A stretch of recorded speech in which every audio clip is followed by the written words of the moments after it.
So the question is, out of these anime villains here, who is the most menacing? So coming in last for me has to be Griffith, mainly because I don't find him to be menacing. Even when he becomes evil, his acts are disgusting, but just who he is isn't really that menacing. Then after that has to be Eren, mainly because we watched Eren become an MC and then turn into this evil person. There wasn't anything really menacing about him because you know him, and as such you never were able to build that fear of Eren, so he doesn't become that menacing despite what he does. Then after Eren, I'm gonna have to say Sukuna, because truthfully, throughout most of the anime, Sukuna could have lost his life multiple times, especially because Gojo was around. But the thing is, he spends most of his time working his way to becoming stronger. He knows that he's not that powerful, and as such, that is why he gets into a bunch of fights. Some characters respect him, but they're still willing to challenge him, and I think that should be noted. And as such, he's not really that menacing if you realize the fact that he was at Gojo's mercy throughout the entire anime until he was able to find a plan. Then after that, I'm gonna have to say doflamingo. The main reason why he's not that high is because Kaido exists. He kind of took this second fiddle vibe to Kaido, and even though he's menacing and destructive, you kind of knew that there was someone who was bigger than him, and it kind of took something away from him. Then after that, I would have to say Aizen. Aizen is really impressive because he's always a step ahead of everyone and he's really smart, but the problem with him is that he kind of just wasn't really that menacing. You don't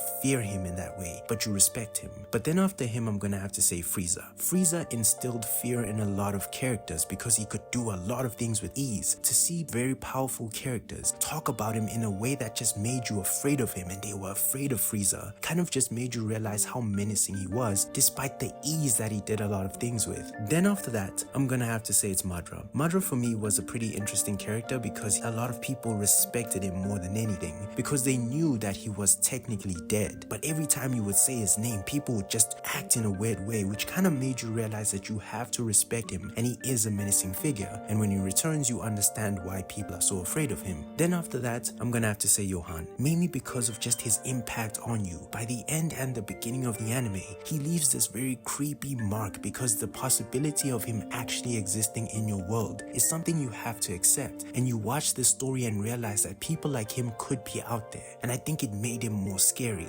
But for me, number one has to be Dio, mainly because with Dio, he was a character that even through death, it felt like you could never escape Dio. Even throughout the anime, the mention of his name just brings out a lot of scary emotions because there was nothing that seemed to keep him down.